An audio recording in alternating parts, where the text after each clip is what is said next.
বিশ্বনবী রাহমাতুল লিল আলামিন পৃথিবী থেকে যেদিন বিদায় হয়ে যাবে, আম্মা জান আয়েশা বলেন, চাদর দিয়ে নবীজিকে আবৃত করে ডেকে রেখেছি। হঠাৎ করে আমি তাকায় দেখি আল্লাহর নবী চাদরের ভিতরে একটা হাত একবার গোটায়, হাতটা আবার লম্বা করেন, পা এভাবে গোটায় আবার পা লম্বা করেন। যে আমরা খিঁচুনি যে শুরু হয়, সাকরাত আরম্ভ হবার সময় দেখবেন এমন কিছু টানা আসা শুরু হয়। আপনারা ঘুমো ধরে লেছে না গেছে। আম্মা জান আয়েশা বলেন, আমি আপনি বিশ্ব নবীর শরীর মোবারক থেকে চাদরটা একটু উঠালাম। কেন এমন শুরু করে দিয়েছেন? নিষ্পাপ নবী, আল্লাহর নবী মাসুম, আল্লাহর নবী বিশ্ব নবী যিনি, উনি হলেন আল্লাহর পরে ওনার সম্মান তামাম পৃথিবীর ঊর্ধ্বে কারোর সাথে তুলনা হয় না, এটার মধ্যে কোনো সন্দেহ নাই। কিন্তু লক্ষ্য করে দেখুন, আম্মা জান আয়েশা সিদ্দিকা রাদিয়াল্লাহু আনহা বলেন, পৃথিবীর মানুষেরা রে, আমার ধারণা পাল্টে গেল। আমি যেই মাত্র আল্লাহর নবীর শরীর মোবারক থেকে চাদর সরালাম, এমনি তাকায়া দেখি নবীজির মাথা মোবারক থেকে নিয়ে পা মোবারক পর্যন্ত এমন কোন পশম মোবারক নাই যেখান থেকে আল্লাহর নবীর ঘাম বের হয় নাই। আমার ধারণা পাল্টে গেল।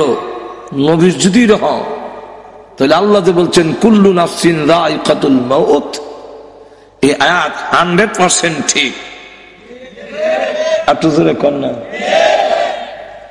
হঠাৎ করে নবীজি ডেকে বলেন, হ্যাঁ ফাতেমা, দরজার দিকে তাকে দেখো গো মা, কে যেন সালাম দেয়, বারবার পারমিশন চায়। হযরত ফাতেমা রাদিয়াল্লাহু আনহা দরজার দিকে তাকালেন। আজরাইল তো দেখা যাওয়ার কথা না। আমি আমার আব্বার কাছে বসে থাকলে তিনি যদি বলেন, আমি কি দেখবো নাকি? আজরাইল দেখা যায়। মাশাআল্লাহ, অনেক সুন্দর বয়ান। কিন্তু আল্লাহ রাব্বুল আলামিন বলে দিলেন, হ্যাঁ আজরাইল প্রকাশিত হয়ে যাও আমার ফাতেমার সামনে, আর না হয় আমার নবীর কথাটা মিথ্যা হয়ে যাবে। হযরত ফাতেমা রাদিয়াল্লাহু আনহা দরজার দিকে তাকায়া বলেন, আব্বা, এমন একজন মানুষ দরজার সামনে দাঁড়ায় আছে, আব্বা গো, যার বডি, যার সুরত মক্কা মদিনার কারো সঙ্গে কোনো মিল নাই, দুনিয়ার কারো সঙ্গে মিল হবে না, এমন বড় আকৃতি, পা মাথা অনেক বড়, আর সমস্ত শরীর কাপড় দিয়া ঢাকা, দুইটা চোখ বড় বড় অগ্নিলোকার মতো। আল্লাহর নবীকে বলেন, ওগো আব্বা জান, এমন আকারের মানুষ আমার জিন্দেগিতে কোনোদিন দেখিনি।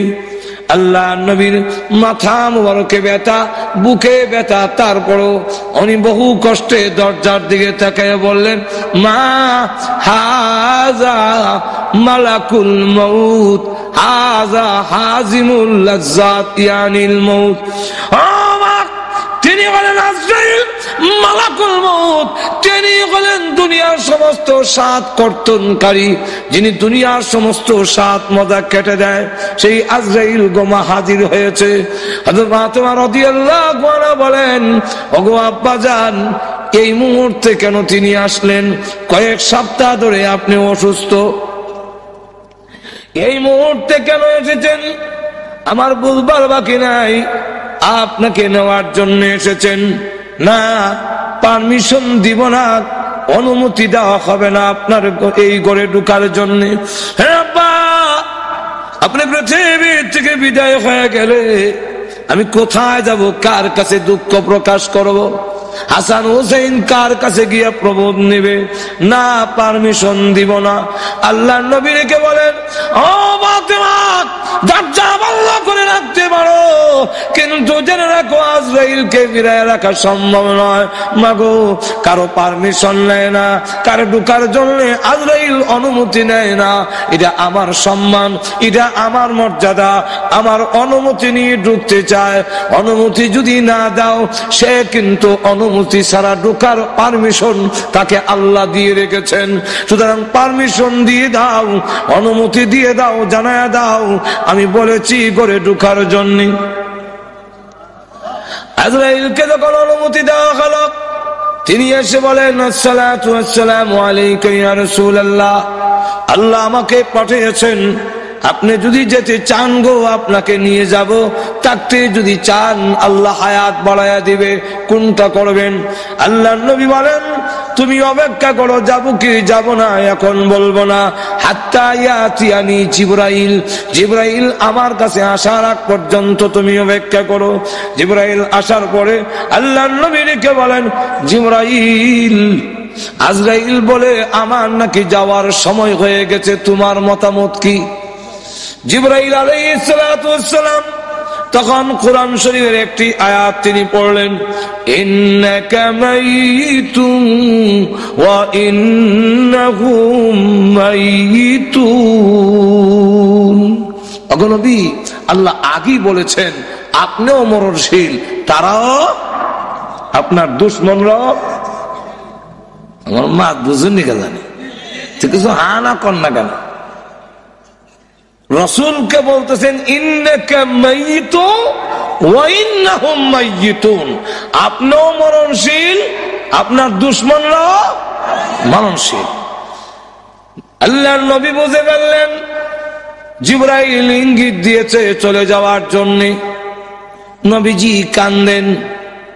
জিবরাইল ডেকে বলেন, ইয়া রাসূলুল্লাহ, ইয়া হাবিবাল্লাহ, আপনি আপনার বন্ধুর দরবারে যাবেন, রফিকে আলা, পরকালে আপনার নাজ নেয়ামত ইহকালের চাইতে আরো অনেক বেশি। ওগো নবীজি, সম্মান বেশি হবে, আপনি কান্দেন কেন? নবীজি বলেন, জিবরাইল, আমি আমার জন্য কান্দি না। কার জন্য কাঁদছেন? ফাতেমার জন্য। ফাতেমাকে আল্লাহ আগেই তো আপনার মধ্যে সুসংবাদ দিয়েছেন, জান্নাতের সর্দারনি হবে। নবীজি বলেন, না, আমি ফাতেমার জন্য কান্দি না, হাসান হুসাইনের জন্য কান্দেন। হাসান হুসাইনকে সুসংবাদ দেওয়া হয়েছে, তারা জান্নাতের যুবকদের লিডার হবে। নবীজি বলেন, না, হাসান হুসাইনের জন্য কান্দি না, কান্দি আমার গুনাহগার উম্মতের জন্য। জিবরাইল বলেন, হুজুর, উম্মতের জন্য কান্দার দরকার নাই।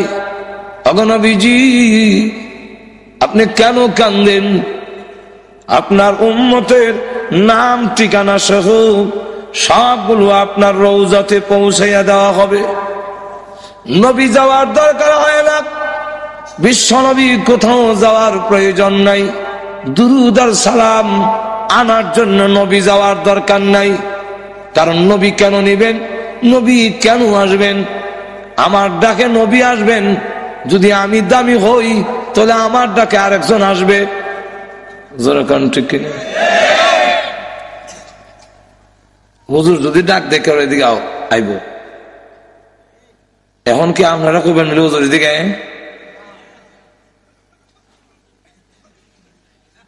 যার দাম বেশি ওনারা ডাক দেয়া কখন জানাবেন, আপনি আয়া নেন। আল্লাহ নবীর সম্মান বেশি, নবীকে বলা যায় না নবী আসেন, আয়া নেন, দরুদ সালাম গেল একটা। আর একটা হইল আমরা দুরুদ আর সালাম পড়ি, গুলা কি নবীর লাভ না আমাদের লাভ? লাভটা কার? তাহলে দুরুদ সালাম পৌঁছানির ব্যবস্থা তো আমরা না করতাম, লাভ আপনার আর রসুল নিত। আমার লক্ষ্য করে দেখুন, আল্লাহর নবী বিশ্ব নবী রাহমাতুল লিল আলামিনকে জিবরাইল আলাইহিস সালাতু ওয়াস সালাম বলতেছেন, ইয়া রাসূলুল্লাহ, ইয়া হাবিবাল্লাহ, আল্লাহর নবী গো, কান্নার দরকার নাই, আপনার উম্মতের দুরূদ আর সালাম পৌঁছাইয়া দেওয়া হবে। আমিও আছি, একজন ফেরেশতা আল্লাহ তৈরি করে রেখেছেন। পৃথিবীর যতগুলো মাখলুক আছে, আম্মার ইবনে ইয়াসির থেকে বর্ণিত হাদিস, ওই ফেরেশতার ততটা কান আছে, পৃথিবীর যেই কোনো জায়গায় যেই কোনো লোক যদি দরুদ পড়ে, তার বাবার নাম, দাদার নাম, 14 গোষ্ঠীর নাম সহ, ঠিকানা সহ মুহূর্তের মধ্যে আল্লাহর নবীর কাছে পৌঁছাইয়া দেওয়া হয়। নবী নেওয়ার দরকার নাই। আগে নবীজি কালেন না, আপনার উম্মতের সংবাদ আপনি পেয়ে যাবেন, এটাও তো আল্লাহ আগে আপনাকে জানাইয়ে দিয়েছেন। নবীজি ডাক দেবেন, জিবরাইল, উম্মতের সংবাদ পাবো কি পাবো না, এই জন্য কান্দি না জিবরাইল। সন্তান যদি ইংল্যান্ড থাকে আর ভালো অবস্থানে থাকে, তাহলে সংবাদ না পাইলো মা বাবার মনটা কিছু হইলো শান্তি থাকে। ছেলে কুচকাবার নেয় না, কিন্তু অন্যের মারফতে জানতে পারে ইংল্যান্ড লন্ডনের মধ্যে তার ছেলে খুব ভালো পজিশনে আছে, সম্মানী আছে, কিছু হইলেও শান্তি পায়। আমার না দেখ, আমার ছেলে তো ভালো আছে। সংবাদ যদি নাও পাই, আমার উম্মত যদি এই পৃথিবীতে ভালো অবস্থানে থাকে, তাহলে আমার তো সংবাদ পাওয়ার দরকার নাই, এটা আমার বিষয় নয়। আমি কেন কান্দি? এতদিন পর্যন্ত আল্লাহ আমাকে আয়াত নাযিল করে জানায়া দিয়েছিলেন, মা কানাল্লাহু লিয়ুযিবাহুম ওয়া আনতা ফীহিম। ওগো নবীজি, আপনি যেখানে আছেন এদেরকে আমি আল্লাহ গজব দিব না, আমি আযাব দিয়ে শেষ করব না, যেহেতু আপনি এখানে আছেন। ও জিবরাইল, আমি রাসূল যখন পৃথিবী থেকে বিদায় হয়ে যাব, তখন আমার উম্মতের জিম্মাদার কে হবে? তাম পৃথিবীর উম্মতে মুহাম্মদী যদি একসাথে আল্লাহ গজব দিয়ে শেষ করে ফেলে, আমার উম্মতের দায়িত্ব কে নেবে? কে এই দায়িত্ব গ্রহণ করবে? এমনি আল্লাহ ডাক দেয়া বলেন, অরে জিবরাইল, আমার বন্ধুকে বলো চোখের পানি মুছে ফেলার জন্য। আর কাঁদতে হবে না, আর কাঁদতে হবে না, এখন থেকে আনা কাবিলুম মিনহুম, আমি স্বয়ং আল্লাহ তার উম্মতের জিম্মাদার হয়ে গেলাম।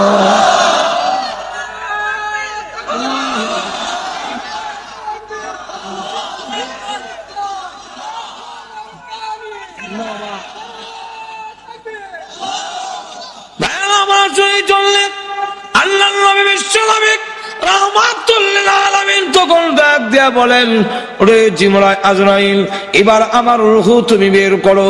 এমনি আজরাইল যখন নবীজির সিনা মুবারকে হাত রাখলেন, ফি কবজির রূহিহি, রাসূলের রূহ মুবারক কবজ করবেন। আল্লাহ নবী জিজ্ঞাসা করেন, আজরাইল, তুমি আমার বুকে হাত রেখেছো, মনে হয় যেন উহুদ পাহাড়টা আমার বুকে রেখে দিয়েছো। আজরাইল বলে, আল্লাহর নবী, এত সহজে কারো রূহ বের করি নাই, কোনদিন করব না। এরপর এরকম আল্লাহর নবী বিশ্ব নবী রাহমাতুল লিল আলামিন একটি পাত্রের মধ্যে হাত ভিজায় মুখের মধ্যে মালিশ করে আর বলে, আল্লাহুম্মা বির রাফিকিল আলা, আল্লাহুম্মা ইন্নী আউযু বিকা মিন সাকরাতিল মাউত ওয়া গামারাতিল মাউত। মরণ বুঝি এত কষ্ট বুঝি মরণ। আমার সাকরাতের যন্ত্রণা থেকে, মৃত্যু যন্ত্রণা থেকে কেউ রেহাই পাবে না, সকলেই মৃত্যু যন্ত্রণা বুক করতে হবে, জানবীর করতে এত কষ্ট হবে। আর আল্লাহ রাব্বুল আলামিন কোরআনে উল্লেখ করে দিয়েছেন, ওয়ান্নাজিআতি গারকা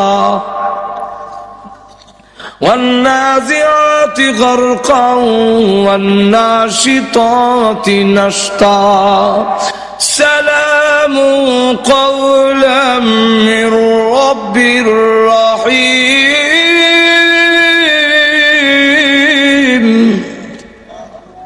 আমার পক্ষ থেকে আমার বন্দারে সালামটা দিয়ে দিও। ফেরেশতারা যখন মুমিন ইমানদারের কানে আমরা যাতায়াত দর্শিটি কই, তখন কানে কয় আল্লাহ তোমারে সালাম দিছে। কে সালাম দিছে? আরো জোরে কম, আল্লাহ সালাম। জান্নাত তুল্লা দেখো, ওই যে বাগান দেখো নি বুঝলে, এখানে তোমার আল্লাহর সাথে তোমার প্রেমিকার সাথে দেখা হইব, যাইতা আর তো জোরে কর না।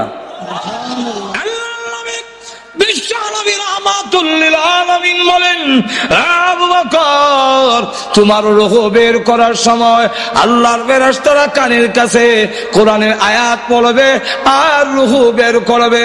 আল্লাহ ওয়ালারা ওই সালাম শুনে, আয়াত শুনে মৃত্যু যন্ত্রণার কথা বলে যাবে।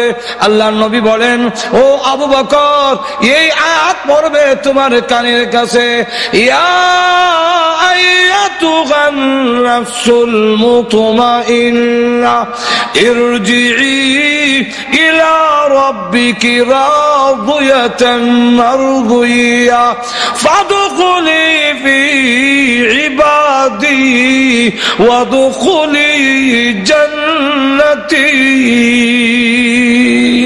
জোরে কর না সুবহানাল্লাহ। বুঝছি না সুবহানাল্লাহ কেন না বুঝছি কর। কানের কাছে বলবে, আবু বকর, ইয়া আইয়াতুহান নাফসুল মুতমাইন্না, এই প্রশান্ত মন, ইরজিই ফিরে আয়, ফিরে আসো। কোথায় ফিরে যাব? ইলা রাব্বিকি, তোমার রবের দিকে চলে আসো। কোন অবস্থায়? রাদিয়াতান মারদিয়া, তুমি আল্লাহর প্রতি রাজি, আল্লাহ তোমার প্রতি রাজি। আয়ো ফিরে আসো। ফাদখুলি ফি ইবাদি ওয়াদখুলি জান্নাতি, আল্লাহর প্রিয় বান্দাদের অন্তর্ভুক্ত হও। আর হয়তো এত সুন্দর মধুর কণ্ঠের ওয়াজ আর কোনোদিন শোনা হবে না, তবে আমরা সবাই সবসময় আনসারীকে মনের মধ্যে জায়গা দিয়ে রেখেছি।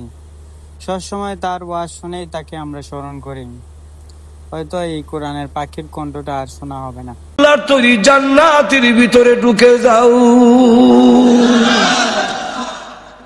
যন্ত্রণা আর যন্ত্রণা থাকতো না, যন্ত্রণা হইব। আগে এমনি দইরা ফুরা গালতো, দু চান দর দর মনো ফুরা, দুই সাইড আর এখন অপারেশন করে ইনজেকশন দিয়ে অবশ করি দেয়। যন্ত্রণা হয় না যেটা না ও হেফুতারে না ঘুমাই গেছেন কেন? আমার কথা বুঝতেছেন নি? যন্ত্রণা হইতেছে না, এটা না হইতেছে কিন্তু না কন্ট্যাক্ট কিনা ভাইরা আমার। জান্নাতের দিকে দেখা যাবে, ওই জান্নাত দেখো নি বলে, হ্যাঁ এখানে তোমার আল্লাহর সাথে দেখা হইব। আল্লাহ আল্লাহ তারা না আর তো কন্যা সুবহানাল্লাহ। আল্লাহ আরো উদাহরণ দিতাম নি। ওখানে না আপনারা হাসপাতাল নিয়ে খতনা করাইলেন, আমরা ছোট সময় খতনা করে তো আজমে আইয়া যেমন খালি দেখছি আজম এক দৌড় দিয়ে বাড়ি সাইয়া আরেক বাড়ির গরুর গোয়াইলের ভিতরে গিয়ে লুকাইছি। দইটা আনে গে বড় ভাই কোন সময় বিদায় করে দিয়েছি বেটারে আদিকা না বেটা আমি তোর বড় ভাই না আদিকা নিয়া জল চকিত বয়েছে। আর আজম জোর করে না যখন বয় দিছে, বয় দিয়া দুই ঠ্যাং দুই দিকে আর কল্লা মুখ ওই দিকে বুড়াইয়া আমি ধরছে কি ধরার মতো ওরকম ঠিক কিনা। এই যে ধরার মতো ধরছে, এমন সময় দেখা যায় আল্লাহ ধরার মতো ধরছে আর খালি বেটা আত্মার যন্ত্র বাইল করতেছে, এটা কাপড়ের মধ্যে কি তো জানে পাউডার লাগাইতেছে, ব্যান্ডিস বন্ডিস আর যন্ত্রপাতি দেখা এখনো করলাম আমার গায়ে শৈশব না দর্শেও না, কিন্তু দেখবেন চিল্লায় মরি যাই, মারলে লোক মারলে খালি যে।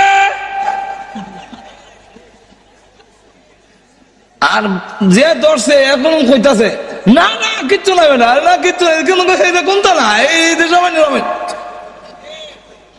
মা ঘর থেকে ডাক দিয়া কয় আমার ফুয়ার মেরে নিবে, আমি তোর মা থাকতে কে রে তোর আর লোক সারবার লাগে না, বুঝে খুব ভালো করে। এখন হ্যাঁ আবার মিষ্টি খুব পছন্দ করে, ছোট সময় তো মিষ্টি খাবে লেগে বড় ভাগল দেওয়া না, তো একলা মিষ্টি বাড়িয়েছে কয় আর মুখ নিয়ে একলা মিষ্টি দেয়, তো মুখের সামনে না কয় দেখ রসগোল্লাটা দেখ, তেমনি খালি রসগোল্লা দেখছে। এখন আর যন্ত্রর দিকে খেয়াল নাই, তো যন্ত্রণাও নাই, এখন খালি হেওয়ানিটা আছে।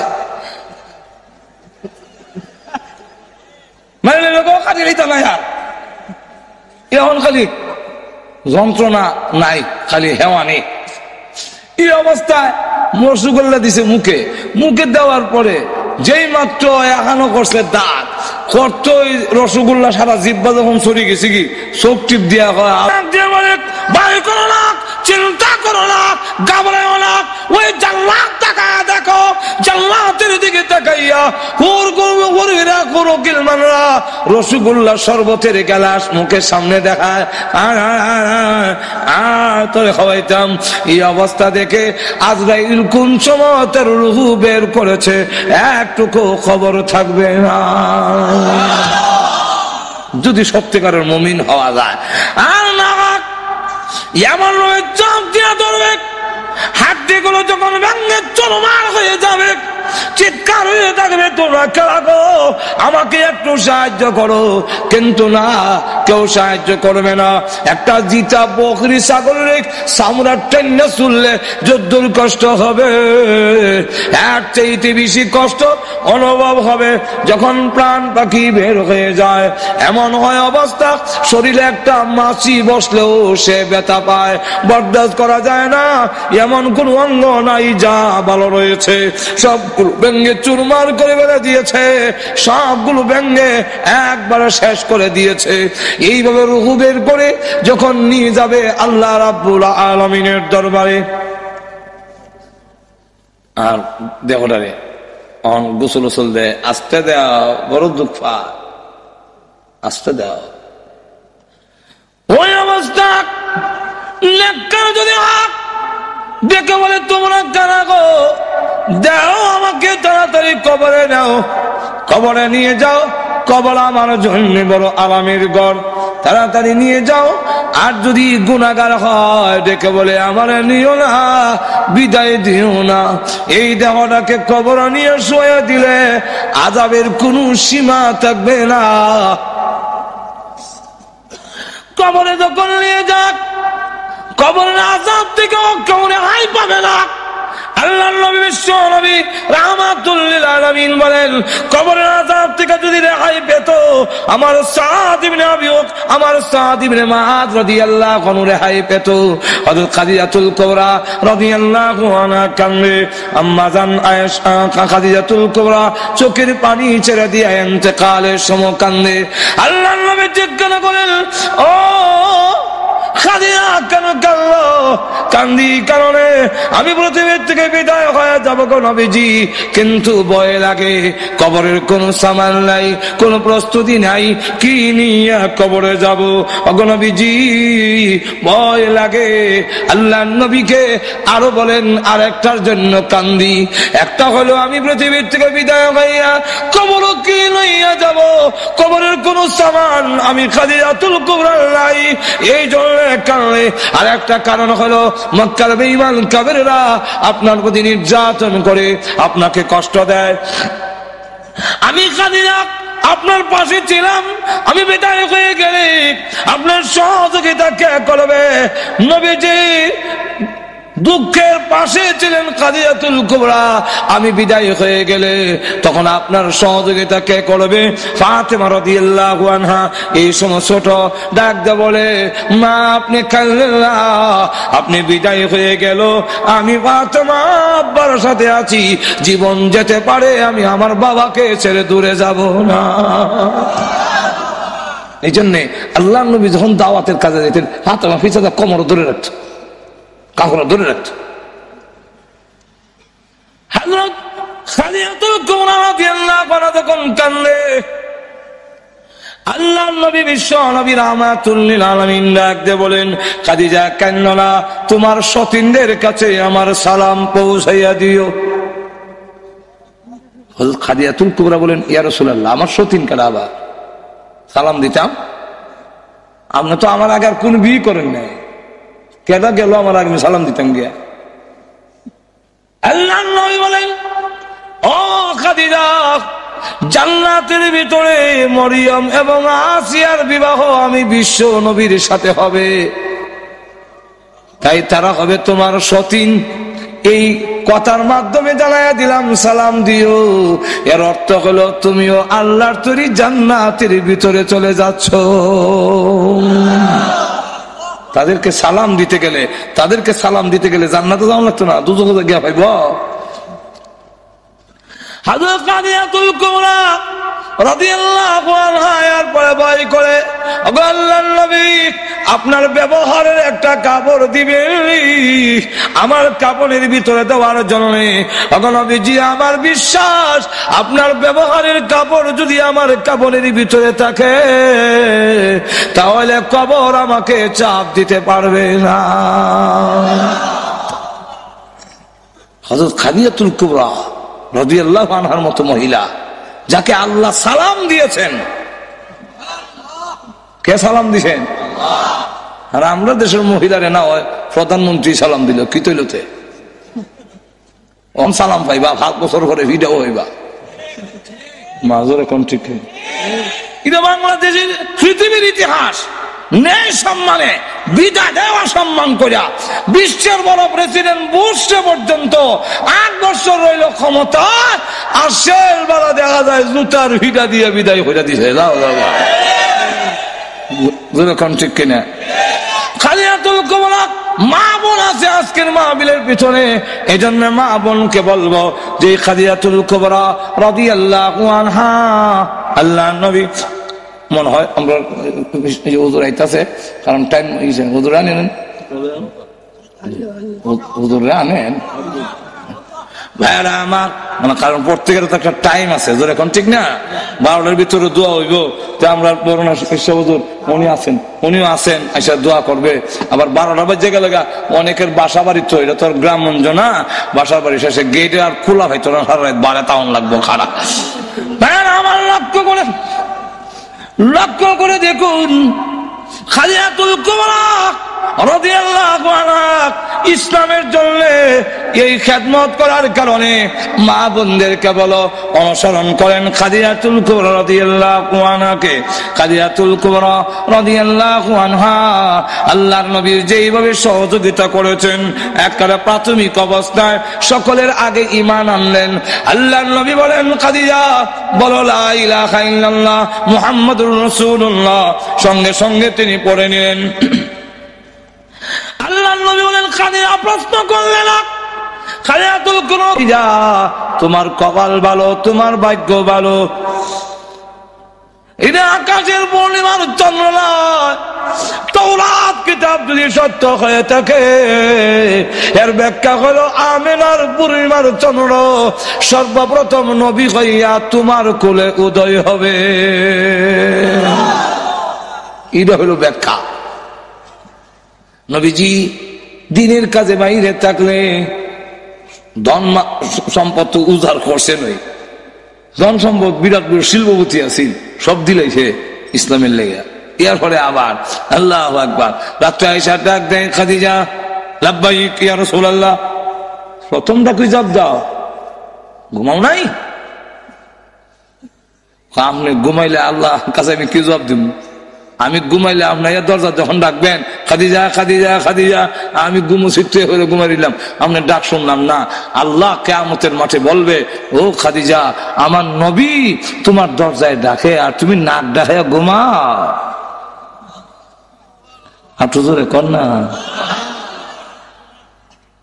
যদি ওই বাধ্যবাধকতা অনুসরণ করেন, আপনার স্বামীকে যদি বলে আসার পরে দরজা ডাক দেওয়ার পরে বিরক্ত না হইয়া যদি খুলে দেন, সালাম বিনিময় যদি হয়, স্বামীর ঘরের হাতের মধ্যে যা আছে নিয়ে যায়, একটু গরম হইলে বাতাস দেয় পাখা দিয়া, কারেন্ট তো বাংলাদেশেও থাকই না, একটু বাতাস দিলেন বাতাস দেয়।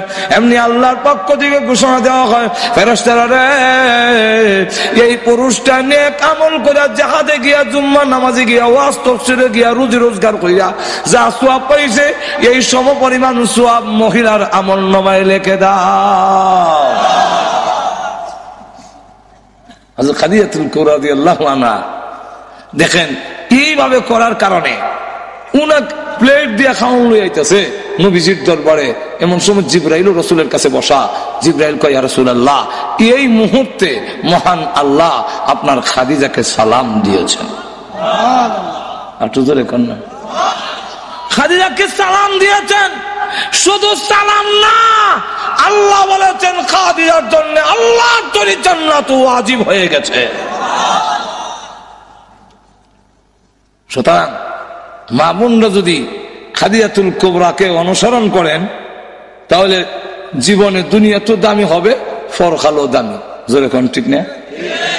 আর যদি তসলিমা নাসরিন রে আর উরুস মুরুস জামানের লেগে চিন্তা ধারা পড়ে, জোরে কোন ঠিক কিনা?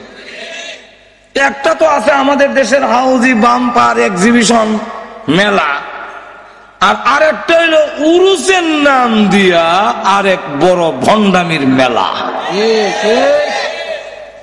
এটা তো কি দেখা যায়, বেটা বেটি, জডা জডি, যুবক যুবতী, লাউ ডকি, গুতা গুতি, বাড়াবাড়ি, গাঞ্জার দুয়ায় কিয়ামতের অন্ধকার। আর তো জোরে কন্যা, ওইগুলোর থেকে এইগুলা না গিয়ে 5 ওয়াক্তের নামাজ পড়েন।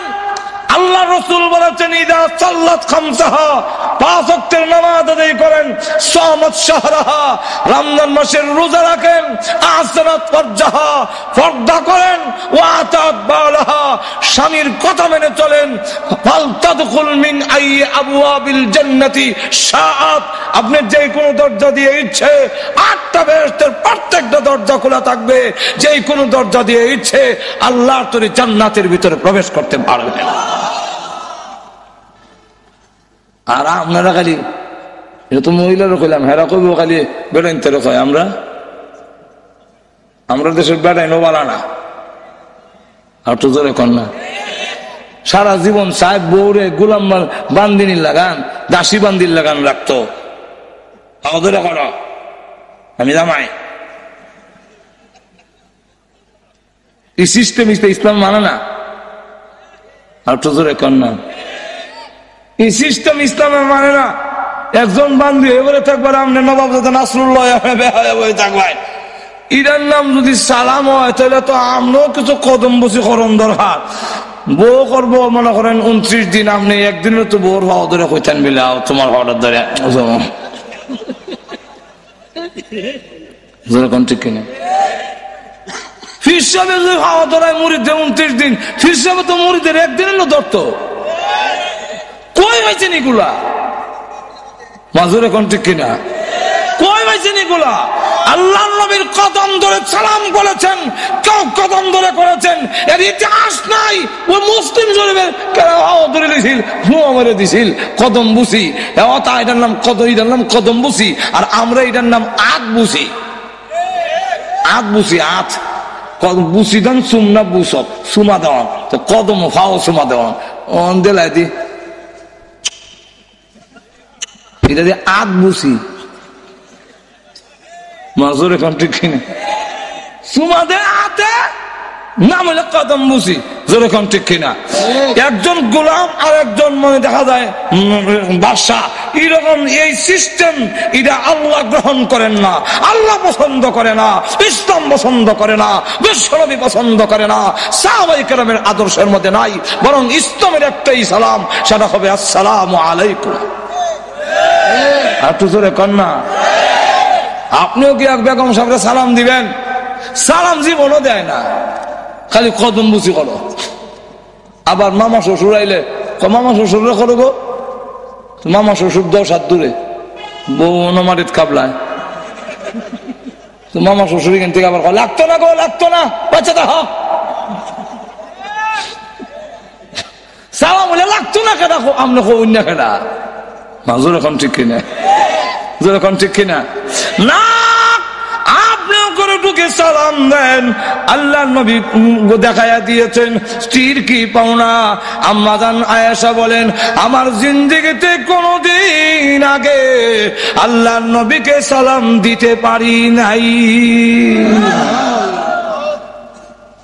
গরু ঢুকিয়া গিয়া হইতো আমরা দেশের বেড়াইতে অভ্যাস খারাপ ঘরে ঢুকিয়া হয় ভাত হইছে নি ভাত তো হইছে ডাল তো হইছে না কোন জামার বেদ গেছলে এটা আমাদের ব্রাহ্মণবাড়ির ওইদিকে ভাষা এক ভাষা আছে কোন লাঙ্গের বেদ গেছলে তো এই বউ মানত কেমনে তারে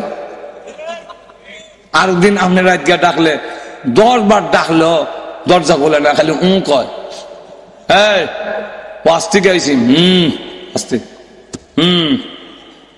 বুঝি কয় 1-10 মিনিট খারাপ রাখিয়া এরপর কয় ও তো রাত কোন বোর বাইত আসলা ওই আপনি যে কইলেন নাঙ্গের বাড়ি তখন কয় কোন বোর বাইত এই হইলো জোরে কোন ঠিক কিনা না আল্লাহ নবী বিশ্ব নবী রাহমাতুল লিল আলামিন করে ঢুকেছেন আয়েশা খাবার হয়েছে না গো নবীজি খাবার এখনো তৈরি হয়নি নবীজি বলতেন অসুবিধা নাই তুমি টমেটো কাটো আমি তোমারে আলু কাটটা দেই তুমি প্লেটটা পরিষ্কার করো জগদা পানি আইনা দেই আল্লাহ নবী আল্লাহর পরে যার সম্মান तमाम পৃথিবী যেই নবীর খাতিরে বানাইলো ওই নবী রান্নার ঘরে কাজ করে স্ত্রীর অধিকার বুঝাইয়া দিয়েছে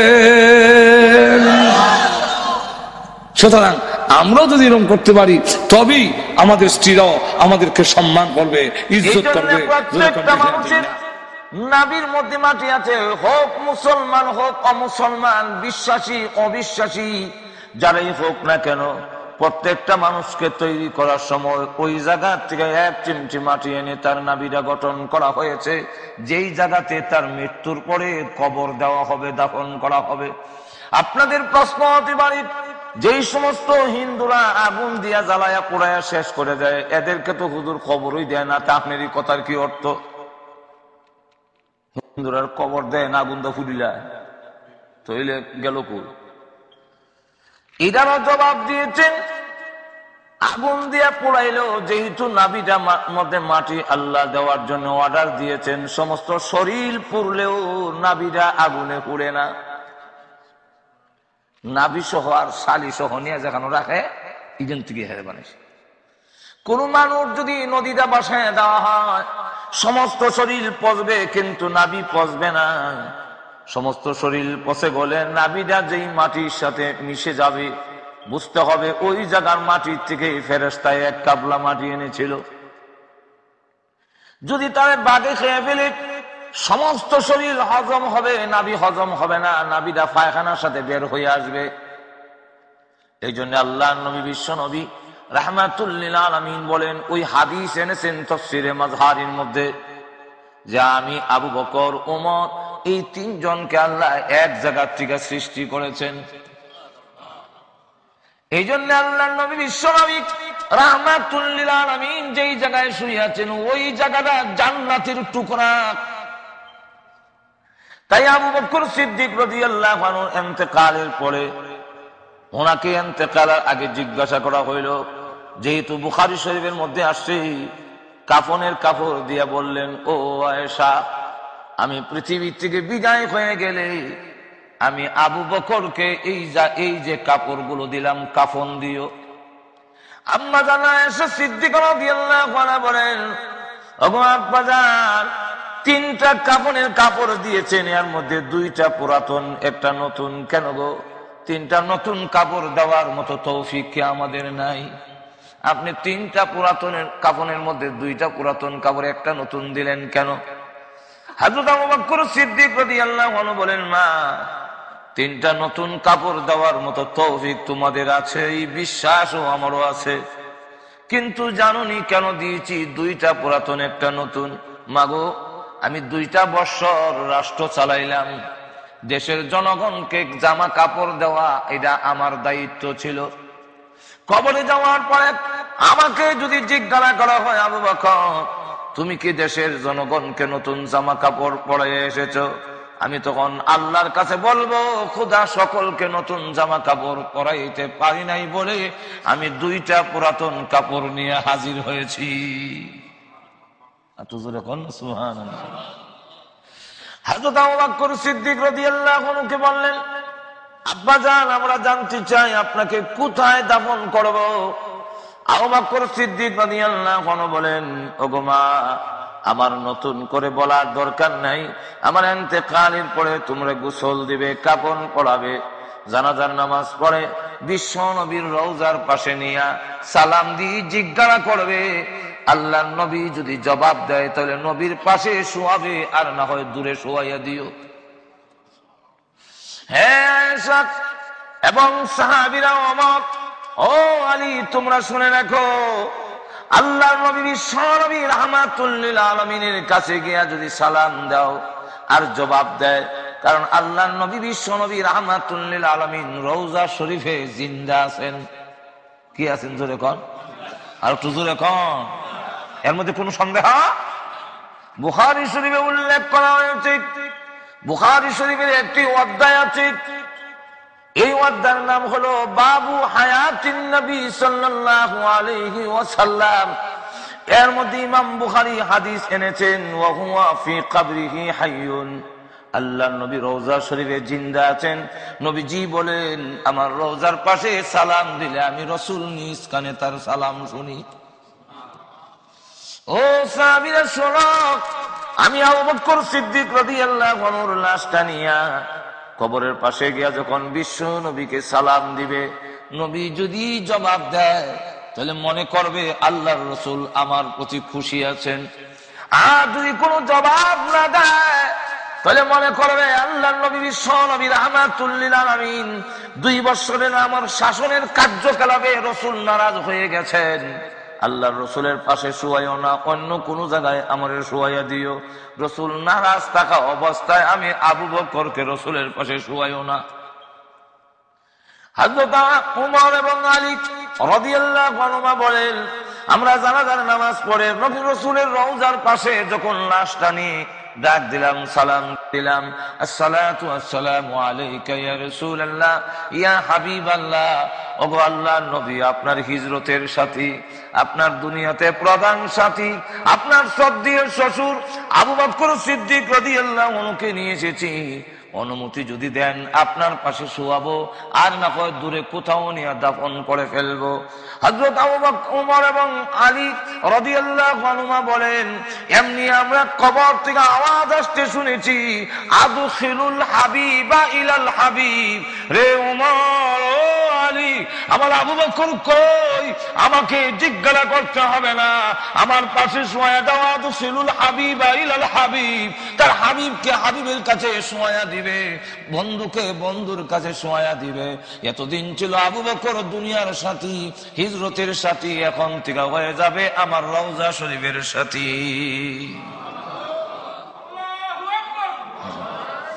ভাই আমার লক্ষ্য করে দেখুন, শুধু তা না, আবু বকর সিদ্দিক রাদিয়াল্লাহু আনহু শুয়ে পড়লেন।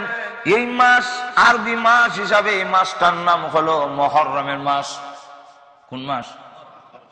মুহররমের 1 তারিখে হযরত ওমর রাদিয়াল্লাহু আনহু শহীদ হয়ে যান। নামাজরত অবস্থায় তাকে শহীদ করা হয়েছিল এক অগ্নি পূজারী, যার নাম ছিল আবু লুলু। সে নামাজের মধ্যে দাঁড়িয়ে গেছেন ওমরকে শহীদ করার জন্য। আর ওমর রাদিয়াল্লাহু আনহুকে শহীদ করতে পারবেন না, যেহেতু আল্লাহ তার হেফাজতকারী, কিন্তু উনি দোয়া করেছেন, আল্লাহুম্মা ইন্নী আসআলুকা শাহাদাতান ফি সাবিলিকা ওয়া ওয়াফাতান ইলা বালাদি রাসূলিকা। আয় আল্লাহ, আমি ওমর আর দেশ চালাইতে পারি না, আমার হাড্ডি নরম হয়ে গেছে, শরীর দুর্বল হয়ে গেছে, খোদা গো, এখন তোমার রাস্তায় আমারে শহীদ হওয়ার তৌফিক দান করো। একটু জোরে কর না। আর আমার মরণ দিও, ওয়া ওয়াফাতান ইলা বালাদি রাসূলিক, আমাকে রসুলের শহরে মরণ দিও, অন্য কোন শহরে আমার মরণ দিও না। যদি অন্য শহরে মরণ হয় সেখানে দাফন করে ফেলবে। আমি চাই আমার মরণটা যেন মদিনা শরীফে হয়, আর আমার মৌতটা যেন আল্লাহর রাস্তায় শাহাদাতের মরণ নসিব হয়। আল্লাহুম্মা ইন্নী আসআলুকা শাহাদাতান ফি সাবিলিক, আল্লাহ তোমার রাস্তায় শহীদ হওয়ার জন্য তুমি আমারে কবুল করে নাও। এইভাবে যখন দোয়া করলেন, মহান আল্লাহর দরবারে হযরত উমরের দোয়া কবুল হয়ে গেছে।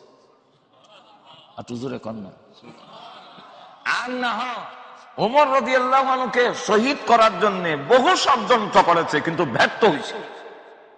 কি হয়েছে? ব্যর্থ হয়েছে। হইলে তেমনি দুইশে যখন আর জোরে এখন, তখন রোম এবং পারস্য দুইটা মহাশক্তি। এই দুই মহাশক্তি হয়, এক বেডা উমর শুকনা রুটি খায়, আর পাঞ্জাবির মধ্যে 18টা তালি দিয়ে চলে। কিন্তু এই বেড়া না কোনো আধুনিক কোন যন্ত্রপাতিও আছে, তার দাহরে আমরা পেশাব পায়খানা চলে যাই। এই লোকটারে না মারতে পারলে আমরা শান্তি পাইতাম না। মারতাম কেমনি? ষড়যন্ত্রের মাধ্যমে থেকে হত্যা করতাম। তারা রুদ্ধদ্বার বৈঠক করিয়া সিদ্ধান্ত নিছে, রোম এবং পারস্য দুই দেশের অংশ, মানে বর্ডারের সাইডের দুইটা শহরে মিলাইয়া একটা রাষ্ট্র বানানো হবে। আর ওই রাষ্ট্র তারে দেওয়া হইব, এই জায়গাটা তারে দেওয়া হইব যে উমরে মাইরে দিবে। এই সিদ্ধান্ত নিয়ে তারা লোক তালাশ করতেছে। এক লোক বলল, আমি 1000 সৈন্যের মোকাবেলা করতাম পারি। আপনারা যদি কাগজ লেখকে আমার দলিল পত্র করে জায়গাটা দিলেন, তাহলে এই দায়িত্ব আমি। তাকে কাগজ করে লিখিত করিত দেওয়া হয়েছে, উমরকে মারা দিতে পারলে এই জায়গার মালিক তারে বানাবে। সে 3 মাস পর্যন্ত স্পেশাল ট্রেনিং দিছে কেমনে রাষ্ট্রপ্রধান রে মারণ লাগে। রাষ্ট্রপ্রধান মারণ আর আমারে মারণ এক সমান হোক, বেশ সমাধান না। আমরা তো যে কোনো জায়গা চাইব, আর রাষ্ট্রপ্রধান তো সব জায়গা যথায় তথায় অরক্ষিত অবস্থায় হওয়া যাবে না। সুতরাং তিনি 3 মাস পর্যন্ত স্পেশাল ট্রেনিং দিছে রাষ্ট্রপ্রধান রে কেমনি মারণ লাগে। আর তরবারির মধ্যে 20 মিশ্রিত কইয়া টুপি লাগাইছে, লম্বা দাড়ি লাগাইছে, লাগাইয়া ইসলামী পোশাক কইরা মদিনার বর্ডার দিয়ে ঢুকছে। এখান থেকে বোঝা যায় যুগে যুগে ইসলামের ক্ষতি করার জন্য ইসলামের লেবাস পইরা ওই ক্ষতি করে। আর তো জোরে এখন না, যেমন বিভিন্ন জায়গায় বোমা বুড়াইয়া দেওয়া, যথায় তথায় মানুষ মেরে দেওয়া, এটা তো ইসলামের শিক্ষা নয়। আর তো জোরে এখন না, ঠিক নেই। কিন্তু অনেক সময় দেখা গেছে ইসলামের লেবাস লাগাইয়া মুসলমানের নাম ধরাই এই কামগুলো করতে। এর দ্বারা মুসলমানের লাভ করতেছে না ক্ষতি করতেছে? আর তো জোরে এখন না। সুতরাং ইসলাম মুসলমান কখনো এই প্রশিক্ষণ, এই ট্রেনিং, এই শিক্ষা দেয় না। তো লক্ষ্য করে দেখেন, ঢুকছে আর তার মুখের মধ্যে, জবানের মধ্যে জানি লা ইলাহা ইল্লাল্লাহ, লা ইলাহা ইল্লাল্লাহ। তো ঢুকে ওই এক মুসলমানের সাথে দেখা হয়েছে। তারে জিজ্ঞাসা করে, আপনাদের বাদশা যে, ওনার বাড়ি রকম না। তো ওই সাহাবী জিজ্ঞাসা করে, আপনি যে জিজ্ঞাসা করলেন বাদশাহ, আপনি কি মুসলমান নন? খুঁজি মুসলমান। তো মুসলমান হইলে বাদশাহ জিগাইলা এখানে? বলে, ভাই আমি নতুন মুসলমান হয়েছি, এখনো সব শিখছি না। তো ওই সাহাবী কয়, বাদশাহ কইও না, মুসলমানের বাদশাহ হয় না, মুসলমানের আমিরুল মুমিনিন হয়। আমরা বাদশাহ হইল আল্লাহ, সার্বভৌমত্বের মালিক, পৃথিবীর মালিককে। আরো জোরে আওয়াজ দিয়ে বলেন, আমাদের একজন খলিফাতুল মুসলিমিন হয়, আমিরুল মুমিনিন হয়, কিন্তু বাদশাহ হয় না। কো ভাই আমি তো নতুন মুসলমান হয়েছি, তো ওখানে হয়েছি না। আচ্ছা যাও, সাল্লাম। আচ্ছা উনার রাজপ্রাসাদ কোনটা? আবার দিব রাজপ্রাসাদ। ও ভাই আমি তো আগে কিছু নতুন মুসলমান হয়েছি, তা ওখানে সকল শব্দ শিখছি না। মুসলমান যিনি রাষ্ট্রপ্রধান হন, তিনি আর দেশের নাগরিকের টাকা, খাওয়া, লেবাস, পোশাকের মধ্যে কোনো বেশ কম থাকে না। দেখা দেখা সুবহানাল্লাহ কইতেন না? মুসলমানের যিনি রাষ্ট্রপ্রধান হবে, তার খাওয়া দাওয়া লেবাস গাড়ি বাড়ি সবগুলো সাধারণ নাগরিক মানে মধ্যবর্তী নাগরিক আর তার মধ্যে কোনো বেশ কম নাই। ওনার রাজপ্রাসাদ নাই, বাংলা একটা গড় আছে কয়টা। উনি যে বিচার আচার করে এই এজলাসটা সিংহাসন রকম এখন খবর লইতেছে কোন হামলা করত। উনি কয় ওনার তো এইরকম শাহী কোন এজলাস নাই, মসজিদের মেম্বর দেখায় ওই মেম্বর হইল ওনার এজলাস। সুবহানাল্লাহ বলবেন না? আচ্ছা আমি এখন ওনারে ফাইম কই একটু সাক্ষাৎ করতাম আসলাম। ওই সাহাবী আকাশের দিকে তাকাইয়া কয় আমার মনে হয় পাশে একটা বাজার আছে, ওই বাজারের পাশে একটা বাগান আছে, এই বাগানের কোন একটা গাছের নিচে উনি ঘুমাইছে। আগন্তক লোকটা জিজ্ঞাসা করে আপনি আসমানও ছায়া কইলা কেন? এইখানে লেখা আছে নাই? কোন লেখা নাই, আমরা তো ওই যুগে তো গড়ি নাই। তো ওমর রাদিয়াল্লাহু আনহু তিনি রাত্রে ঘুমান না, শুধু দিনের বেলা 1 ঘন্টা ঘুমায়, তাও নবীর সুন্নত হিসাবে। নবী দিনের বেলা যেই টাইমে ঘুমাইতেন উনি ওই টাইমে ঘুমায়। আর তো জোরে কর না। সুতরাং ওনাকে যদি পাইতে হয়, আমি আসমানের দিকে চাইলাম, সেনে গড়ি যেহেতু নাই, সূর্যর দিকে ছায়া দেখলাম, সূর্যটা কই আছে। তাকায় দেখি যেই টাইমে উমর ঘুমায় এই টাইম ওই গেছি। কতক্ষণ আগে আমি উনার বাজারও দেখেছি আইবার সময় উনি দুধের মার্কেটও দুধ পরীক্ষা করতেছে, দুধের মধ্যে পানি দিছে কিনা। আমরা সমাজে দেখছি না দুধের মধ্যে পানি দেওয়া যাবে, আর ওখানে আসেনি গুড়াইয়া মারে, গুড়াইয়া মারে, গুড়াইয়া মারে মানে একবারে দেখা যায় ড্রামের মধ্যে পানি তৈছে আগে দুধ ডালে। জিজ্ঞাসা করলো ইতা করলো ওখানে, আমি তো হিসাবের কাছে মরি দুছি ভর্তি কে হুজুর আমার কাছে, দেখ তুই তো দুধের ব্যবসা করো, দুধের মধ্যে খেলাম পানি দিস না। এর লেগে হুজুরের কথা মানি, দুধের মধ্যে আর পানি দেয় না, এখন পানির মধ্যে দুধ দেই। দুধের মধ্যে পানি দেওয়া আর পানির মধ্যে দুধ দেওয়ার মধ্যে বেশ কম কতটুকু, খাম তো একটাও। আর শুধু এখন ঠিক কিনা আমরা দেশে একবারটা করছি কিতা, চৈত্র মাসও আমরা এখানে খুব একটা অভাব থাকে, কথা বুঝেন না? তো এখন সংসার কেমনে চালাইতো হেরার কোনো বুদ্ধি নাই। শেষে বউর সাথে রাগ দেখাইয়া আন্ডি বাতিল ভাঙ্গিয়া তুমি তোমার বাপের বাড়ি যাও, আমার বাড়ির জায়গা নাই। আর বাচ্চারার কাছে গিয়া তোরা নানার বাড়ি যা, আর আমি আমার শ্বশুর বাড়ির যাই।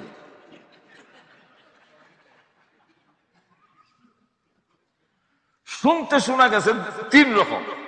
বউ রেখো তোমার বাপের বাড়ি যাও, বাচ্চারা রেখো তারা নানার বাড়ি যা, আমি আমার শ্বশুর বাড়ি যাই। বাড়ি 3টা হয়েছে, কিন্তু আসলে তো জায়গায় একটাও। যেরকম ঠিক কিনা নামে যদিও 3টা, খামে একটাও। তো দুধের মধ্যে পানি দেওয়ান আর পানির মধ্যে দুধ দেওয়ান, নাম 2টা, খাম গুড়াই আমার। তো উমর রাদিয়াল্লাহু আনহু নিজে পরীক্ষা করতেছেন। আমার মনে হয় এই টাইমের ভিতরে উনি বাড়িতে যাওয়ার টাইম হবে না, উনি কোন একটা গাছের নিচে ঘুমাই গেছে। তখন আগন্তক লোকটা হয় আমিরুল মুমিনিন, যার আঙ্গুলের ইশারায় অর্ধেক পৃথিবী পরিচালিত হয়, যার দাবরে তাম পৃথিবী কাঁপে, আর সে গাছের নিচে বলে ঘুমাই রয়েছে। কি আশ্চর্য কথা। আচ্ছা যাই দেখি গে, ঠিকই গিয়া দেখে গাছের নিচে মরুভূমির বালুর মধ্যে ওনার বালিশ হইল হাত, আর বাহ হইয়া ঘুমাই দিছে। গাছের ফাঁকে ফাঁকে যে সূর্যের আলো লাগে, এতে গাইমিয়া পানির ফুটা বালু পড়তেছে, কিন্তু উনি ঘুমাইতেছে। এই অবস্থা দেখা হয় এমন অরক্ষিত অবস্থায় উমর ফিরে রইল, কোন সিকিউরিটি গার্ড নাই। উমর উনার নাম। তখন দূর থেকে দাঁড়াইয়া উমর, বুঝতে পেরেছি আমাদের দেশের রাষ্ট্রপ্রধানের সিকিউরিটি লাগে কেন? তারা জনগণের অধিকার দিতে পারে নাই, এই জন্য জনগণ দিয়া তার বিশ্বাস নাই।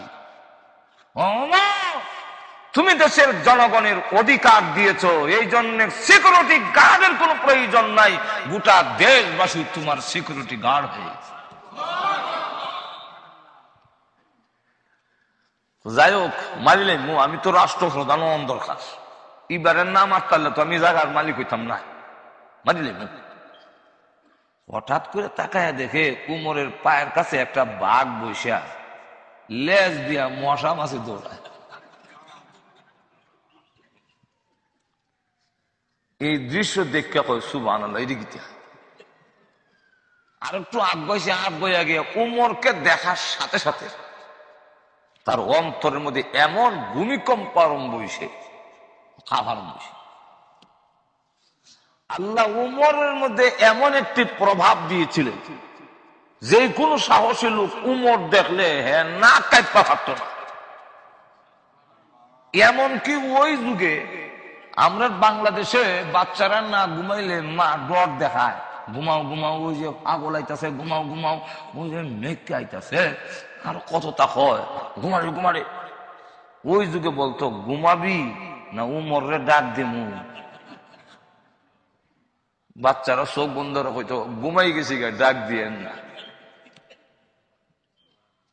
আমরা বাংলাদেশে বাচ্চারা রাত্রে ঘুম থেকে উঠাইয়া মা নিয়ে বাইরে পেশাব করে আনে, এই দৃশ্য আপনারা জানা আছে কি? আর তো যখন জানা আছে, তো আমি বাড়ি নিলে পেশাব করতে চাই না, খালি মূর্ছা লয়, ফেরক করে না। এর কারণ বিছনা তত নরম, বিছনা ঘুমাইয়া ঘুমাইয়া পেশাব করো, কত আরাম। তুই ওই সময় তাড়াতাড়ি পেশাব কর, নাহলে হাগল আইতেছে, কুত্তা আইতেছে, শিয়াল আইতেছে, বাঘ আইতেছে, এটা কর। ওই যুগে বলতো পেশাব করবি না উমরে ডাক দিমু, এমনি আর ডাক দিয়ে না, পেশাব করে দিছি তো। এমন প্রভাব আল্লাহ উমরকে দিয়েছিলেন। এখন উমরে দেখার সাথে সাথে তার সমস্ত শরীরের মধ্যে কম্পন আরম্ভ হয়েছে। এক কদম আগুয়ায় আর আরেক কদম ডরে করলামে ফিসের দিকে যায়। এরকম করতে করতে তার 1 ঘন্টা শেষ হয়ে গেছে। আর ওমর রাদিয়াল্লাহু আনহু 1 ঘন্টা ঘুমান। ক ঘন্টা? যদি কোন মানুষ একটা তদবির হইয়া দেয়া যায়, আল্লাহর রাসূল বলেন, ওমর তুমি এমন এক ব্যক্তি যাকে দেখলে মিস্টার ইবলিসও ভয় করে। তুমি যে রাস্তা দিয়া যাও শয়তানি রাস্তা দিয়া যায় না। এর লাগে একটা তদবির হইয়া দিয়া যায়, যারা ভয়াবহ স্বপন দেখে, খারাপ স্বপন দেখে, আঙ্গুল দিয়া আইন মিম রা লেখা, এরপরে রাদিয়াল্লাহু আনহু লেখা তুইবেন। নাহলে উমর তো কত উমরই আছে, সুজোর এখন না, কিন্তু লিখবেন আইন মিম রেখা, এরপরে রা দোয়াজ লেখা তুই, বুঝা যাইত এটা উমর রাদিয়াল্লাহু আনহু। এই আমরা দেশের উমর আলী না, মাজুর এখন ঠিক না। কিতাবে লেখছেন যদি কেউ উমর রাদিয়াল্লাহু আনহু নামটা বুকের মধ্যে লেখা ঘুমায়, আর খারাপ স্বপ্ন দেখতো না, শয়তানের কাছে আয় না। আর তো জোরে বলল সুবহানাল্লাহ। তো খলিফাতুল মুসলিমিন হযরত ওমর রাদিয়াল্লাহু আনহু 1 ঘন্টা ঘুমান, উনার ঘুম ভাঙি গেছে। ঘুম ভাঙছে পরে চোখের মধ্যে ঘুম থেকে উঠতে এইভাবে একটা মদ দেওয়ান সুন্নত দিলে ঘুমের যে একটা চোখের মধ্যে ছাড়ে না। 5টার সময় যাইতাম, ঘুমাইছে 1টার সময়, এখন কেমনে গিয়ে ডিউটি যাইতাম, ছাড়ে না। ঘুমটা খাটি যাই। উনি যেই মাত্র এমনি চোখ খুললে চাইছে, অতক্ষণ তো উবাইয়া খারা কাঁপছি, আমার চুরি গেছে। খলিফাতুল মুসলিমিন ওমর রাদিয়াল্লাহু আনহু দৌড়ে গিয়ে তাকে উঠাইলেন। উঠে বলে, রে প্রতীক, চিনি না তোমাকে, বলো দেখি তোমার পেটে কোনো খিদা আসেনি? যদি খিদা থাকে আমার কাছে বলো, আমি বলে আমি এই দেশের রাখাল, তোমার খাবারের ব্যবস্থা আমি করব। লোকটা পারস্য ভাষায়, ফার্সি ভাষায় কথা বলে। খলিফাতুল মুসলিমিন ওমর রাদিয়াল্লাহু আনহু তার ভাষা বুঝেন না, খলিফাতুল মুসলিমিন ওমর রাদিয়াল্লাহু আনহু তার কথা বুঝেন না। তখন ওমর রাদিয়াল্লাহু আনহু আবার জিজ্ঞাসা করেন, রে পথিক, তোর কোনো বিমার আছে কি, কোনো অসুবিধা যদি তাকে আমার কাছে বলো, আমি তোমার ব্যবস্থা করে দিব, আমি তোমার চিকিৎসার ব্যবস্থা করব। লোকটা বার্ষি বানায় কথা বলেন, উনি বুঝেন না। তখন কাগজ বের করে দেখালেন, কিন্তু তিনি কাগজও বুঝতেছেন না এটা কিসের কাগজ। তখন তরবারির উল্টা পিঠ দিয়ে এমনি দেখায়, ওমর তোমাকে হত্যা করার জন্য আমি এসেছিলাম। হযরত ওমর রাদিয়াল্লাহু আনহু বলেন, তাহলে হত্যা করে গেল। এবার বুঝতে পারলেন যে তিনি হত্যা করতে পারলে এই যে কাগজ, জমি সম্পত্তির মালিক হয়ে যাবে। ওমর রাদিয়াল্লাহু আনহু ডাক দেন, ও পথিক, আমি খাত্তাবের হুয়া ওমরের কোনো দাম নাই। আমি বকরির রাখাল ছিলাম, আমি উটের রাখাল ছিলাম, আমার কোনো ইজ্জত সমান ছিল না রে। আমার ইসলামে আমার সম্মান বাড়িয়েছে। এখন তুমি যদি আমাকে জবাই করে রাষ্ট্রপ্রধান হয়ে যাও, আমি উমরের একটুকু কোনো আপত্তি নাই। আমি মনে করলাম যে আমি উমরের কারণে একটা লোক কিছু উপকৃত হয়েছে, আমার তো কোনো দাম নাই, কাঁদিলাও। এই লোকটা কয়, আর স্মরণ দিয়েন না, আমার কালমা ভরাই দেন, আমি মুসলমান হইতাম চাই। তখন কালমা করে মুসলমান হইল। মুসলমান হওয়ার পরে তাকে জিজ্ঞাসা করা হইলো, অত বড় লোক তুই ছেড়ে দিলে কেন, ইসলাম ধর্ম গ্রহণ করলে কেন? বুঝলাম না। লোকটার দিকে তাকানোর সাথে সাথে আমার সমস্ত শরীরে ভূমিকম্প আরম্ভ হয়েছে। আর আমার যখন চোখ দিয়ে আমার দিকে তাকাইছে, তখন আমি তাকায়া দেখি উমরের চোখের মধ্যে এমন হাওয়ার, যেমন আল্লাহর কুদরতি চোখ দিয়ে আমার দিকে তাকাইছে। আল্লাহ ওয়ালাদের চোখের পাওয়ার অনেক দূর পর্যন্ত যায়। আর তো এখন সবাই সিরিয়াল জায়গা লাগাই যতগুলা আছে, একটু ছাড়তাম না, আপনারা মনে করেন না একটা সাইডে একটা যাইতেছে, সব লাইন সিরিয়াল ঠিক থাকবো।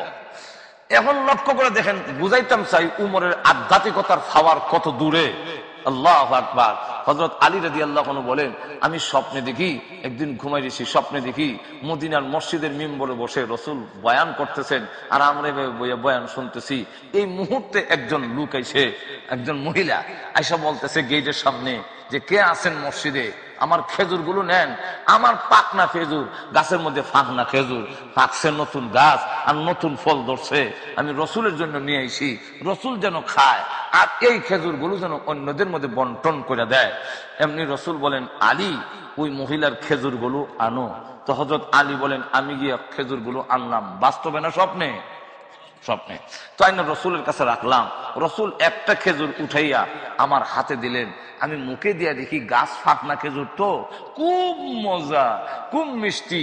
মনে মনে চাইছিল আরেকটা যদি রসুল আমারে দিতেন, কিন্তু রসুলের কাছে কেমনে কইতাম আরেকটা দেন, এটা তো হাত পাতাম পারি না। মনে মনে রইল আকাঙ্ক্ষা। ঘুম ভেঙে গেল। মসজিদে গেলাম, গিয়া দেখি হযরত উমর মিম্বরে বইয়া ওয়াজ করতেছে, আমিও এক সাইডে বসলাম ওয়াজ শোনার জন্য। এমনি দেখি একজন মহিলা দরজার সামনে এসে বলতেছে, কে আছেন?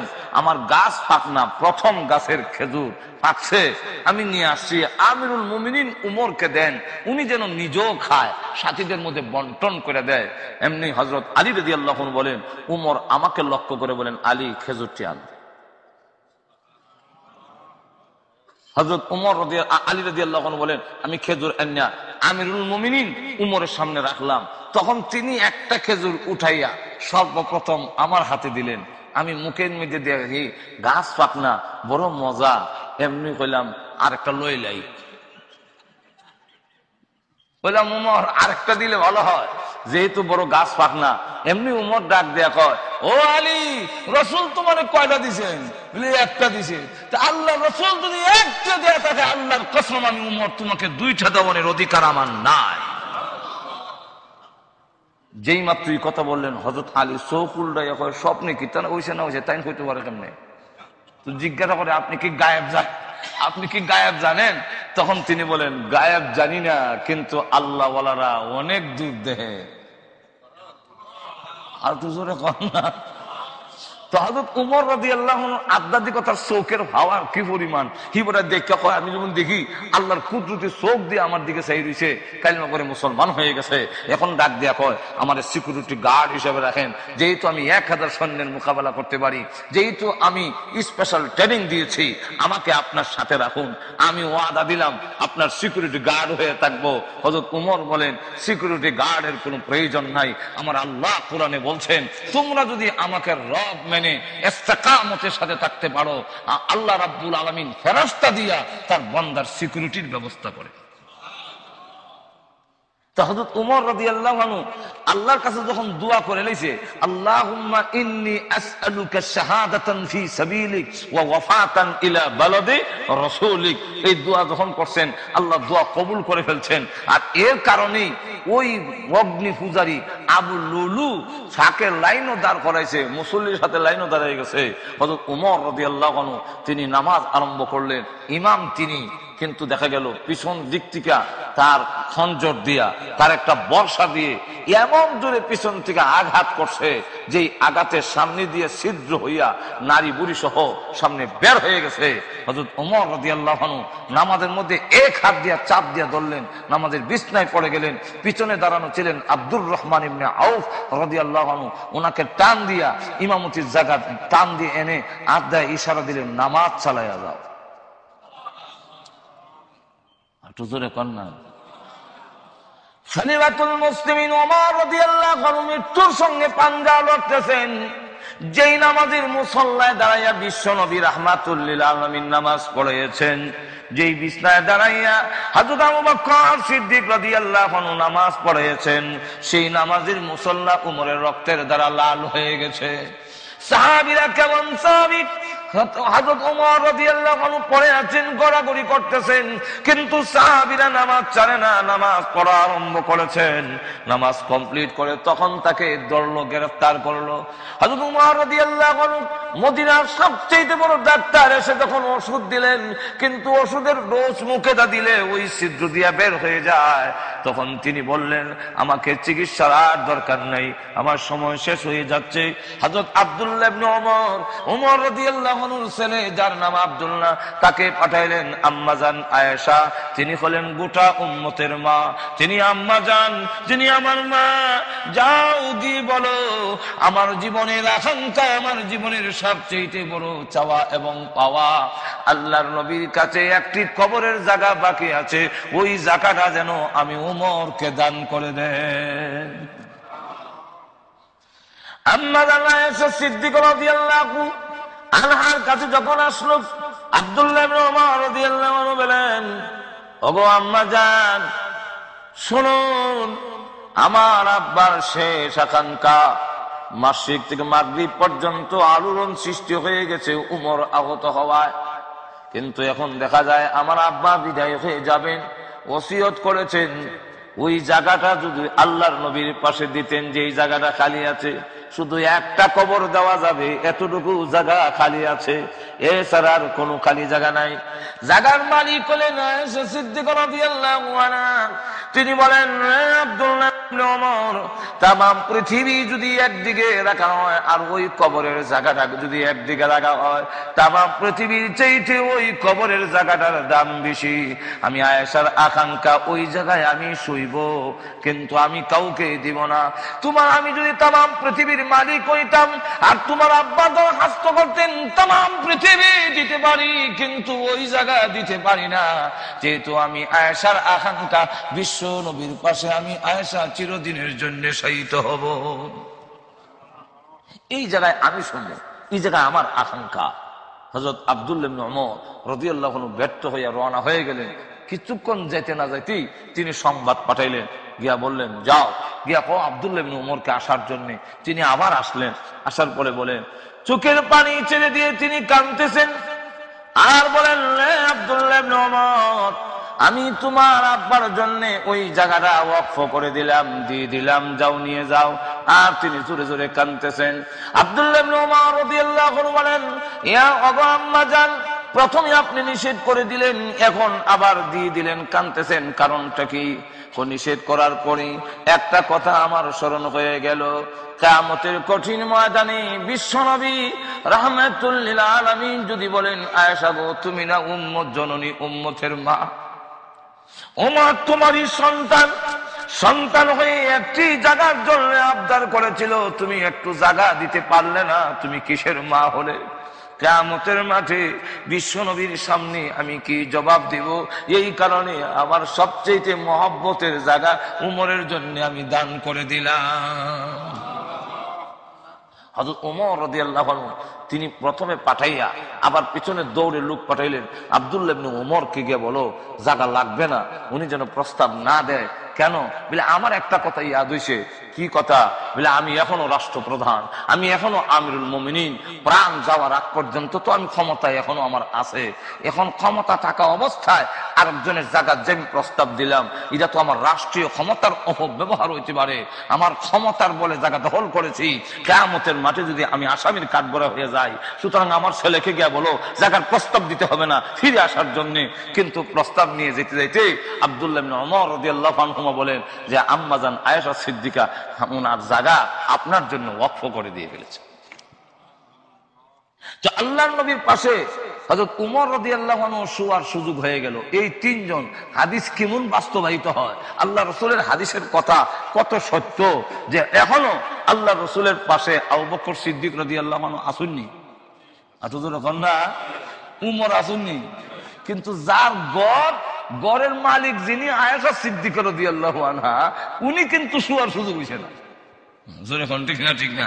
তাহলে এখন আসুন, আল্লাহ রাব্বুল আলামিন বলেন কাইফা তাকফুরুনা বিল্লাহি ওয়া কুনতুম আমওয়াতান ফাআহইয়াকুম।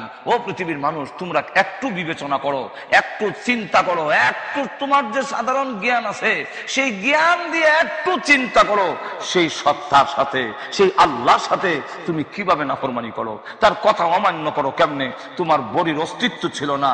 আল্লাহ রাব্বুল আলামিন একটু নাপাক পানির থেকে এই সুন্দর অবয়ব আকৃতি তৈরি করে তোমার নাভির মধ্যে একটু মাটি সংমিশ্রণ করে এরপরে সুন্দর অবয়ব, সুন্দর আকৃতি দিলেন। এই বডিটা আমার সুন্দর আকৃতি কে দিছেন? আর একটু জোরে এই যে এত সুন্দর, এখানে কে আমাদের কোনো হাত আছে, কোনো ক্ষমতা আছে? আমরা কি যারা নাকি 22 আঙ্গুল, এটারে কি 20 আঙ্গুল কইরা আনবার মতো কোনো ক্ষমতা আছে? এই দেশেও, এই আপনাদের এই আমেরিকা এবং ইংল্যান্ডে, হ্যাঁ ব্রিটেনের মধ্যেও অনেক সন্তান, আপনার ডিজেবল অনেক সন্তান প্রতিবন্ধী, এরা যে আসে, এটা কি সরকারের ক্ষমতা আছে যে এটা সোজা করার মতো ক্ষমতা কি সরকারের আছে? এখন আছে?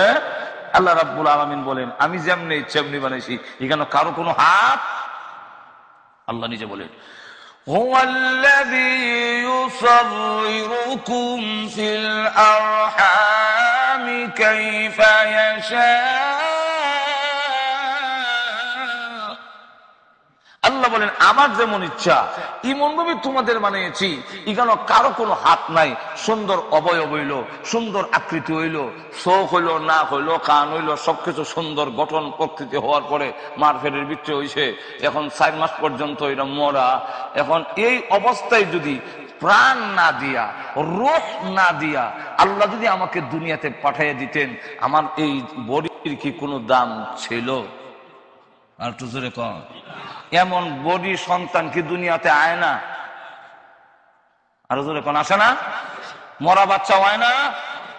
হাত আছে, হাত আছে, কান আছে, নাক আছে, চোখ আছে, কল্লা আছে, ঠ্যাং আছে, সব আছে, কোনো দোষ নাই, সব অঙ্গ প্রত্যঙ্গ আছে, নাই খালি শুধু জান। এমন সন্তান কি দুনিয়াতে আইসে না? তো আইলে পরে অন্যর কথা বাদ দিলাম, মা বাবা যেই মা এত কষ্ট করলেন, 10 মাস পর্যন্ত 9 মাস পর্যন্ত গর্ভধারণ করলেন, এত কষ্ট করলেন, কিন্তু এই বাচ্চাটা কি মা এই কথা কয় যে আমার বাচ্চা একদম মরা, এটা ফ্রিজের মধ্যে রেখে দাও? বাবা এই কথা কয়নি যে দাও ফ্রিজের মধ্যে রেখে দাও, মাঝে মাঝে বছরে গিয়ে একবার সুমা দিমুনে, হুঙ্গা সুমা দিমুনে, একটু মায়া কর মনে, এই কথা কইয়া কি কোনো সন্তানকে মা বাবা ফ্রিজের মধ্যে রাখে মরা বাচ্চা? কেউ রাখে না, কোনো দাম নাই। এই পৃথিবীতে রোজ সারা যদি দুনিয়াতে আসতাম, তাহলে আমার মার কাছেও আমার কোনো দাম নাই, আমার বাবার কাছে কোনো দাম নাই, ফেরত দিলায় আবার মাটির তলে নিয়ে রেখা দেয়, নাই এই সন্তানের দরকার নাই। আল্লাহ রাব্বুল আলামিন বলেন ও পৃথিবীর নারী পুরুষ, ও পৃথিবীর মানব গোষ্ঠী, একটু বিবেচনা করো, তোমার জিন্দেগি যদি না থাকে তোমার কি দাম ছিল? সুন্দর বডি দিয়ে যদি পৃথিবীতে পাঠায় দিতাম, তোমার মা তোমাকে গ্রহণ করতো না, আব্বা তোমাকে গ্রহণ করতো না। আমি আল্লাহ এত সুন্দর বডি তৈরি করে তার ভিতরে রূহ দিলাম, আত্মা দিলাম, প্রাণ দিলাম, জীবন দিলাম। যেই আল্লাহ তোমাকে জীবন দিল, এই আল্লাহর জীবন পাইয়া পৃথিবীতে এসে মহান আল্লাহকে তুমি কেমনে ভুলে গেলে? জোরে কণ্ঠে খেয়ে আমরা আল্লাহকে বলে গিয়েছি যে আল্লাহ রাব্বুল আলামিন আমাকে মাথা থেকে পা পর্যন্ত সুন্দর বডি দিয়ে, সুন্দর অবয়ব দিয়ে, এর ভিতরে একটি জীবন দিলেন। জীবন নিয়ে পৃথিবীতে আসার পরে আল্লাহ আশ্চর্য শব্দ ব্যবহার করে বলেন, কাইফা তাকফুরুনা বিল্লাহি ওয়া কুনতুম আমওয়াতান। এটা আল্লাহ রাব্বুল আলামিন তাজ্জুবের শব্দ ব্যবহার করেছেন। কাইফা তাকফুরুনা, কিভাবে, কেমনে? যেমন আমরা ওই বেলা তুই তো আমেরিকা আসলে না রে, আমার হুয়া বানাইয়া তোরে আনছিলাম। যখন ঠিক না, ঠিক না, আমার হুয়া বানাইয়া বেলা আমেরিকা আইলাম, আর আইয়া ওখন তুই আমার চিনো না, মানুষ না, আমার এটা কেমনে রে, এটা কেমনে এটা কেমনে করলে রে, যখন ঠিক না, ঠিক না, এটা যদি আপনি কইতারেন তাহলে আল্লাহ রাব্বুল আলামিন বলেন কাইফা তাকফুরুনা বিল্লাহি ওয়া কুনতুম আমওয়াতান। আল্লাহ রাব্বুল আলামিন বলেন, কেমনে তুমি এমন জঘন্য অপরাধ করলে? তোর তো কোনো এই বডি ছিল, বডির ভিতরে আমি আল্লাহ যদি প্রাণ না দিতাম, জীবন যদি তোরে না দিতাম, তুই পৃথিবী গিয়া আলু বাতাস দেখার নসিব হইতো না। পৃথিবীতে গিয়া মা বাপ আত্মীয় স্বজন কেউ পাইছে না, তোমাকে ফেরত দিয়ে দিত। আমি আল্লাহ তোমার ভিতরে রূহ দিলাম, আত্মা দিলাম, জীবন দিলাম, লাইফ দিলাম। জোরে কোন ঠিক না, ঠিক না? লাইফটা আবার এমন ভাবে দিলাম, অসুবিধা হইতাছে? তাহলে লক্ষ্য করে দেখেন,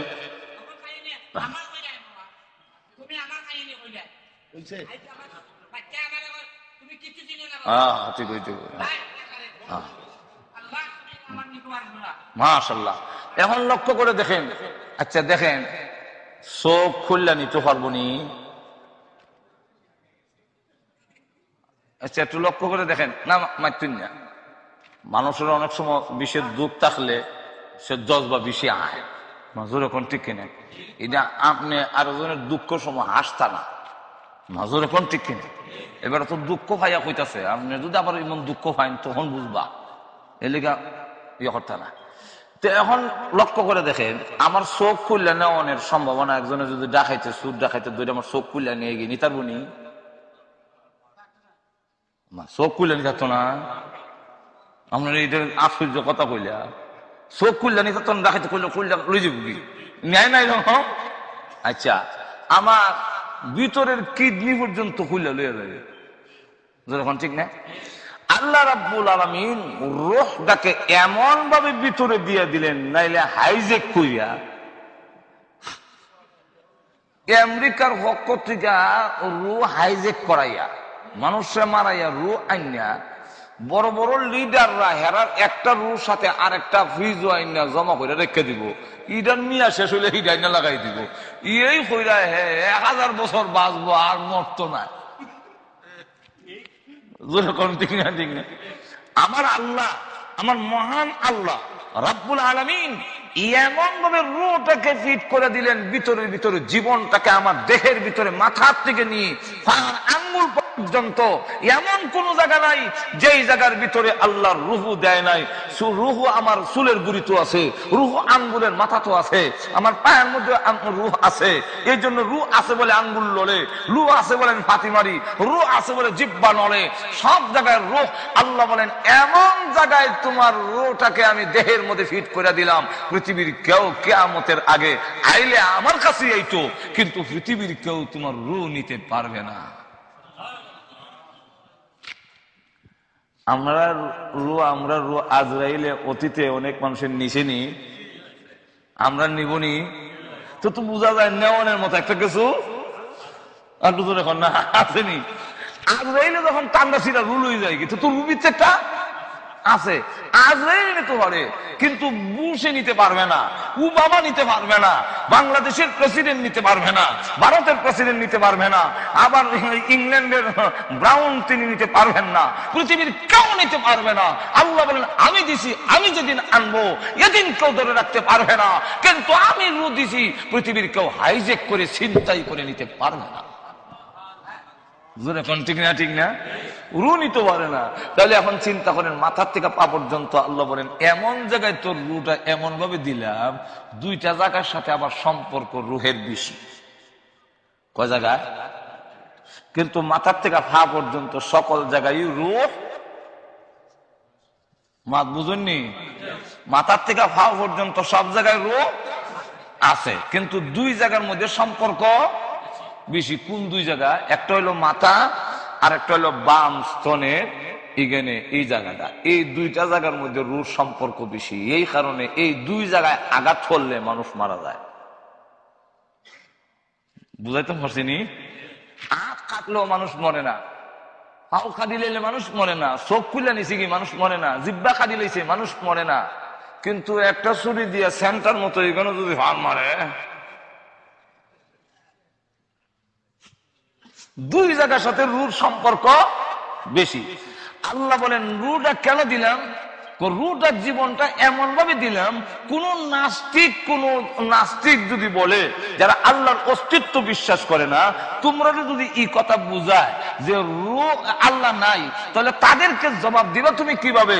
তাদেরকে দাঁত ভাঙ্গা জবাব দেওয়ার জন্য তোমার দেহের ভিতরে আমি আল্লাহ একটা রু দিলাম, মাথার থেকে পা পর্যন্ত সব জায়গায় রু আছে, কিন্তু আজ পর্যন্ত বিজ্ঞানের চরম উন্নতির যুগে রু কোথায় আছে কেউ উদ্ঘাটন করতে পারেনি।